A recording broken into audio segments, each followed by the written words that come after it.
Hey, what's up, y'all? Great day. So it is Friday. It is June 14th.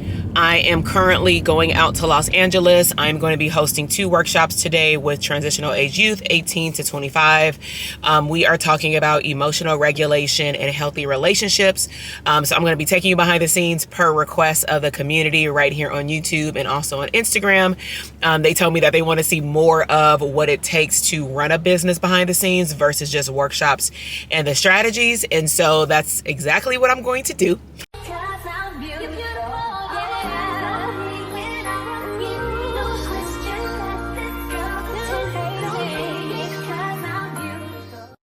So to give you a little context, I am going to the nonprofit that I've spoken about in previous workshop type videos and podcasts. I've been working with them for 12 years. I just actually went to the agency on this Wednesday and we did 2 workshops because this cohort of students or participants, they have went through their job training and now they are wrapping up their program. And so they thought it would be a great idea for me to host the series of workshops that pretty much I've had for a while, but sometimes we don't get the opportunity to host them with one group of participants or clients at the same time. And so I think it would be pretty cool to see the outcome. They've had trauma-informed care with me. On Wednesday, we did, what do we do? Oh, okay, so sorry. I'm thinking about like we have different cohorts. So we've done trauma-informed care training. I've done coping strategies, which is trauma-informed care training part 2, and understanding how stress impacts you at work and in relationships. On Wednesday, we did motivational interviewing, aka goal setting. Of course, I threw in a lot of personal development, and then we also did money mindset, and that was a super good conversation. And I know that I broke through to the individuals that were in the group because some of them came up to me and started asking me questions. Some people were more open to mental health, even different types of mental health, like individual services, family services, couple services, and things like that. So I said, oh, don't you wait, because I'm gonna be back on Friday and we're gonna talk about communication, being assertive, especially in relationships. We're gonna talk about respect and all those things. And so I'm about to drink my protein 30 shake, 30 grams of protein. And it's good. It's caramel. Last time I got cinnamon bun. The other time I got cookies and cream. This thing tastes like ice cream, y'all, but it is so good. I'm really trying to do better with my water intake. So I got it's not a Stanley cup, it's Target, but I got my pink cup right here. It has, I believe, like 38 to 40 ounces of water. And then I have the protein shake. I'm going to stop by Starbucks and get me, some breakfast. And then I'm gonna head on out. So I'll take y'all with me on the day. All right. Hey, what's up, y'all? So I just got into the office. It's been some change in team members. And so just got back in the office, about to hop on a Zoom call right now with my team member. And then we are gonna have the call, and then the clients are actually not gonna come until 11:15. So that means that I guess I'll have plenty of time to do work. I've already processed payroll on my phone in the car. But currently right now, I need to get Zoom set up. So I'm gonna set y'all up right here. And let me just get everything set up. So I have my laptop with me. I have my devices here. So I guess I'll edit some videos. So let me hop on here with my team member and then yeah, all right. Camera. Hey. I'm like this. So 11:30, not 11? Let's just go back to back. So I told them 10 o'clock. I told them 11 o'clock to come like on time. And I was like, it's cool. I'm like, I got work to do. So I'll just like go in the office and work. It's not like a big deal. I know, like, were you doing something after the meeting today? Okay, because I'm like, we can talk about we'll get everything answered right now. Yeah, so I'm like, we could catch up, and then we can talk about also like the evaluation thing. I'm gonna use this. I'm vlogging. Okay, better lighting. Let's Let's see if it look better on this side. Look, a little better. Okay. Dang, it looks super good on this camera though. Like on, no, you should see the vlog camera. It looks hella clear. All right, so did you have a chance to review her responses? No, I have not. It's on Calendly, right? Yeah, what I'm gonna do, I'm gonna make you the co-person. Like basically she wants help marketing. And so I'm really just gonna have her like talk to us about, because she says she's been using Psychology Today. Let me actually pull all that stuff up again right now. So she was using Psychology I can look it up on the calendar. She's been using Psychology Today. She has an Instagram page. She has a website. So that's why I want to go over with her first, like, because she came to the boot camp where we didn't go over a lot of the stuff. So I'd be curious to find out from someone who didn't do like the assessment and stuff. What was her perspective of the boot camp, and how did she feel like even with the information presented, like it would be helpful? Like what did she learn? And that's only if she watched it, you know? She's just getting started. Oh, we definitely need to work on her bio. So today, what I want to work with her on is her niche, because she mentioned her goal is to complete pre-launch tasks, develop marketing strategies, launching with at least 3 active clients in the next 90 days. So I'm saying at the end of third quarter. She currently does Psychology Today, Headway, and Open Path. She wants to know how can she increase her marketing efforts and improve her marketing strategies. She's very new, but open to constructive criticism. After the call, we're going to send you like a recap. So you're going to get your own podcast feed. You have access to that podcast feed for a total of 6 months. In the podcast feed, you know how typically the podcast has like show notes? So in the show notes, we'll put like your call to actions based on any recommendations or suggestions that we provide today. And then it'll also have a link to the video version of the call. And we like to give people both, because sometimes people just like to listen to it over and over again because it's maybe something you didn't catch, because it may be a lot of information. So we'll email that to you. It's Friday, so if we don't get it to you by the end of today, it'll come to you by Monday. And you'll get an email saying like, here's your podcast feed. Let us know if you have any questions. Okay, thank you. You're welcome. All right, so let's get started. Tell me, I know that you said you were in the beginning phases of private practice. So give us a little bit of context in terms of what's happening currently with your practice. All right, hey, what's up, y'all? So I am done with all of my meetings. We just had a meeting about launching a new program coming in July. Right now, sorry, I'm looking for my lotion. Right now, I'm about to go and start the workshops. And so usually I don't show the participants, the people who are in the program. I may set up my camera and get some footage. We will see how things go. I'll be over here for like 3 hours. But today, like I said, I'm doing emotional regulation, AKA anger management. And then we're also talking about healthy relationships. So this should be a very interesting conversation. Hey y'all, we on break. Got these big old cards. Yo. Let me see. Look at these. Get your life, family. You know what I'm saying? This used to be so cool at a family barbecue. Like if somebody like slammed it down. What did they have? I think they have dominoes this big. They have dominoes. They have dominoes that big too, huh? Imagine break the table. What time you said? 12:55? Well, right now. Yeah, it's like almost 1:10. Oh yeah. That was like 25 minutes. What are the other two? Get his camera time in. What are blue sweaters? Eddie and Huh? they was talking about getting up out of here. Yeah, I'm trying.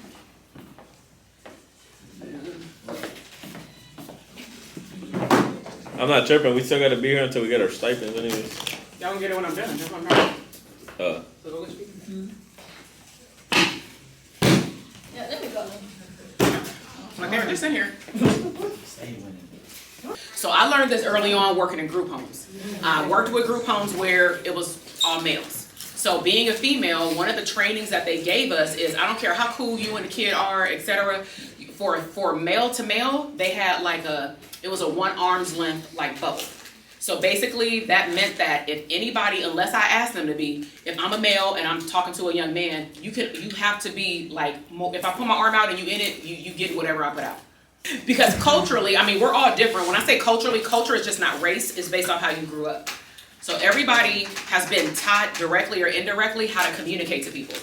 How many of you have been at a checkout line and the person is like this close to you, right? So before you get angry and don't use your coping skills, you know, just take a look. I'm not saying stereotype because that's what's gonna happen. I'm gonna use my ludicrous. No. But you do want to pay attention to at least what I've learned how to do over time. It doesn't mean that I excuse them being close, right? But, you know, I don't want to go off on a person. I'll just say, hey, can you, like, step back? You in my personal space. Now, if they don't do it and I choose to, like, do the second step, which is, hell, if I can, move forward, and then they move back behind me, in the back of my mind, I'm thinking, like, okay, it's cultural, but I will turn around and maybe my voice will get more firm. I'm not going to curse unless they're doing something inappropriate or whatever. But I'm just bringing that up because you do want to pay attention to how different people talk to you based off of how they work, like, culturally. Some cultures are taught that if you make eye contact, you're actually disrespectful. It's usually a cultural diversity class. And what you will quickly learn through communication is that if I this is one example, with personal space. We don't have enough room to do it, but I guarantee you, if I put all of y'all in a line facing each other, kind of like what we did earlier, but half of the room is on this side, the other half of the room is on this side. And let's just say the people on that side started back there. When I say go, the people over here, I'm gonna tell you to do this when you feel like somebody is violating your personal space, because all of y'all got a different definition of personal space based on what's happened to you, in front of you, or what you've been taught, okay? So when I say stop, because I'm gonna say go, when I say stop, I can guarantee you after the activity, the line over here is gonna be staggered. And we all from, I think, like, or at least we here, we in the United States. So people would assume because of where you grew up, or we all grew up in LA County, but it's sub-cities or whatnot, we may assume like we got some things in common, but culturally, you don't know what other people have been taught, and me being in mental health, we don't know what somebody's been exposed to. Another way that I've seen this come up, but it actually got the kid in trouble, is open communication. So I was working with a young Hispanic young woman. She was like 15, 16 years old. And her mom brought her in for therapy because of disruptive behavior, like whatever. And so I taught the young lady how to follow like basic social skills. Like follow instructions actually has steps, y'all. Every social skill you learned as a child has steps. Were they taught to you? I don't know. Okay, so one basic social skill is follow instructions. So follow instructions is, if I tell my son to go clean his room, he's gonna look at me, he's gonna say, okay. Why is it important that he looks at me and say, okay, when I tell him to go do something? You know he's paying attention? We know he's paying attention, right? So when he does it, after he says, okay, the goal would be then he does what? Clean the room. He goes and cleans the room, but hopefully I also gave him specific instructions, because that's also how things can go haywire, especially in a relationship, because I give examples of children, but this transfers over to these people being adults, okay? So the idea would be that he goes and cleans the room. Now, because I want him to be very good with like communicating, and let's just say he want to go outside. I'm gonna be like, all right, bet, you can go outside once you clean your room. He say, okay, it don't go like structured like this. He say, okay, he go clean the room. Because he wants to go outside, the goal would be that I tell him, at least the first time, tell me when you're done. Because if I don't know you're done, you're never going outside. I'm not gonna assume because you're upstairs that you're done, right? So you have to tell people like children, what are the steps? So then he goes and cleans up the room, he comes back. My job as a parent, for example, is to go check to make sure that he did whatever he said he was gonna do. And then I let him go outside. Those are simple steps to following instructions. But I can guarantee you 95.9% of this US population has never been taught social skills in sequence. You've just been told what to do. And the problem is that if somebody now tells you, even as an adult, that you're doing something wrong, you don't understand you're doing it wrong because that's the only way you know how to do it. So in order to correct a behavior, the goal would be that you teach someone. And I'm bringing this up because in relationships, please don't assume that adults can't learn new behaviors. Don't assume that you're not your partner's teacher. Okay.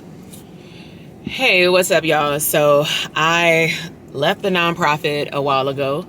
You probably saw me insert some funny footage with the people that were in the workshop. But like I said, I don't like to put them into the video, at least for my vlog, because I didn't get permission to do that unless they jump in my camera. And so I just stopped at Popeyes. I was gonna do Starbucks, but I'm hella hungry, like hungry. Like the only thing that I've eaten today has been that Starbucks like Impossible sandwich, and that was at 8:45. It is 2:45. And so I just stopped at Popeyes. I got me a mango like lemonade. Let me taste it. Ooh, my husband would definitely like this. Let me find a Popeyes by the house. And then I got me just some chicken tenders.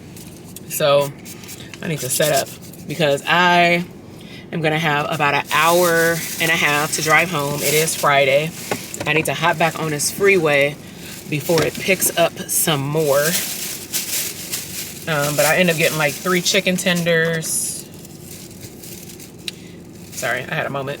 I got this Fenty lip gloss, and I like this. Is my last time buying this. Like, I hate that, like, when you close it, it just gets like so messy around the ring to the point where I have to keep it like like hella ghetto.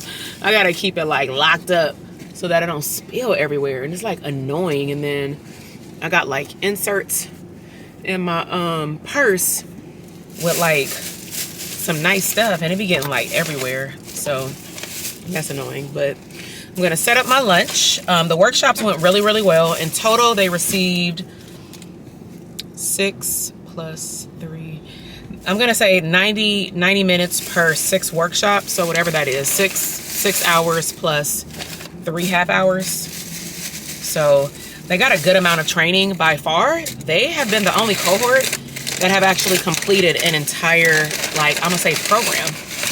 Oh my God. You know what? I did have this. I had this when I was in DC. Look at this.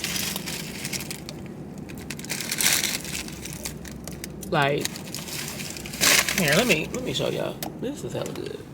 So, got these. I forgot I got these when I was in DC because I had an allergic reaction. If you haven't seen that video, I had an allergic reaction to something from the caterer, and then yeah, I was scared to eat. But all right, let me bite something before I hop back on this freeway, because now I'm probably not gonna be home to damn near 4 o'clock. All right, y'all. Hey, what's up, y'all? So I am back. It took me 2 hours to drive home, but we are getting prepared to go to Six Flags Magic Mountain. I have not been in Magic Mountain in probably 20 years, so more than likely when I get on no big roller coasters, because I just feel like they haven't updated them. Nevertheless, I am about to clean off my son's stroller because outside of Walt Disney World, which has brakes, he has not been to a park this big before. And I'm more concerned that he'll get tired and it'll be extremely hot tomorrow. So I'm about to show y'all, I'm about to clean off his stroller back there. I'm gonna get this, I'm about to charge this baby. Got this when we were at Walt Disney World. So I'm gonna use this. It lights up. Too bad it doesn't sprit air. I mean, like water. I'm probably gonna bring our Disney stuff and just be out of line and out of pocket at at Six Flags. But all right, let me clean up this stroller. I got my vacuum. I'm gonna like dust it off so that we can be ready to go in the morning, because Magic Mountain is about an hour away. And so I'll wrap up with y'all tonight, and then I'm more than likely just gonna start a whole new like family vlog behind the scenes of having some fun on a Saturday, Father's Day weekend, so that my husband can have something with the boys for this weekend that's separate. But I'm gonna come back to y'all to tell y'all like a breakdown, a little bit more about what I do at the nonprofit, because I want to continue to help therapists see that you don't just have to have your private practice through telehealth or through your own office. You can actually collaborate with other companies. So, all right, I'll see y'all in a minute.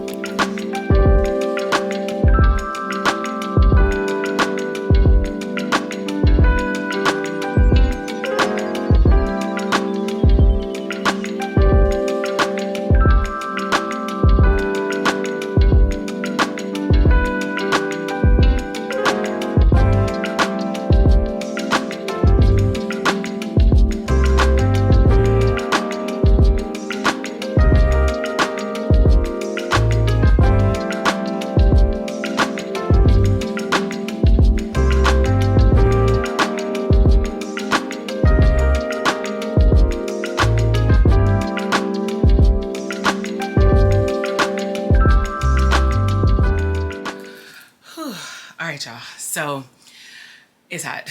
I got the fan on. I don't know how many of y'all got one of these. We got the air conditioner.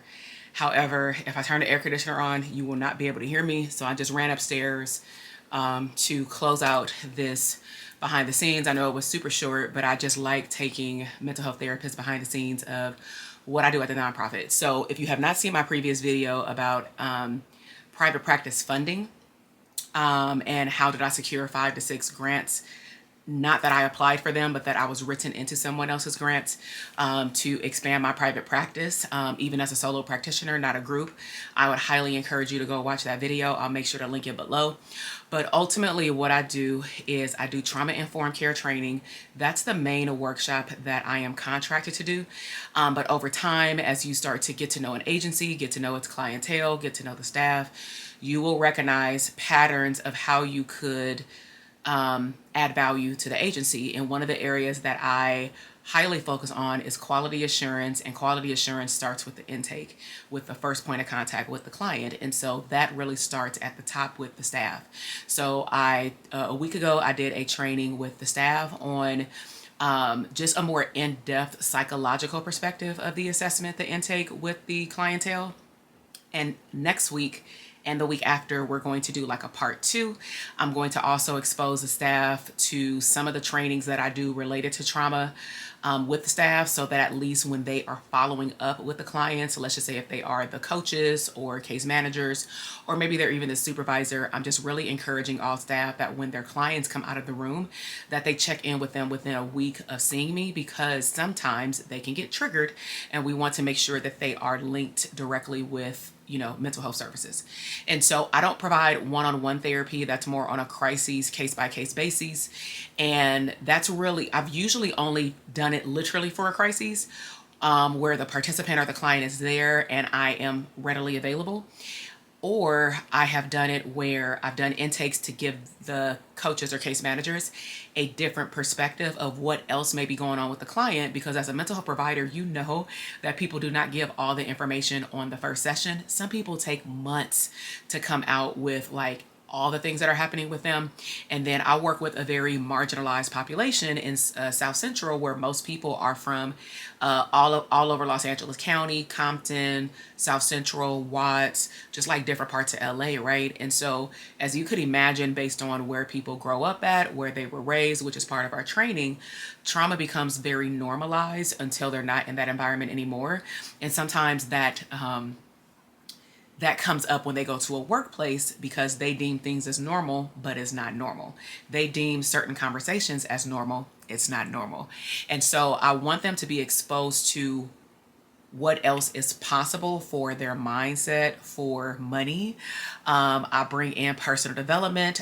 This workshop over the last 2 days, Wednesday and Friday today, I brought in Outwitting the Devil by Napoleon Hill. We talked about drifter versus non-drifter and what sets apart the top 1 to 2% compared to the 98%, because it's just not race, even though we know that that's very real, right, in the United States, that there are differences of how people are treated and paid.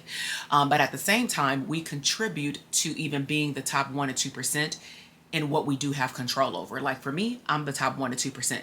I will never say there's not enough information for me to learn. I mean, we got YouTube University. We have Google, which is linked to YouTube University. We have all this AI stuff now. Just check your facts, right? We have books that were written. And what do they say? The biggest knowledge gems are always written in books, because that's the one area that most people will never go. Right. And so ultimately, I had a great day. What we have going on this weekend is we have family. My husband's cousins are coming in town. A lot of the cousins on my husband's side are going to Magic Mountain. And so they invited us out. We're going to go take both of the boys. And it's going to be fun. It's going to be hot. That's one of the main reasons why I set up the stroller. Now, typically when me and my son go to Disneyland, he's like, I don't want no stroller. However, when it's hot and there's a lot of walking and a lot of hills, right?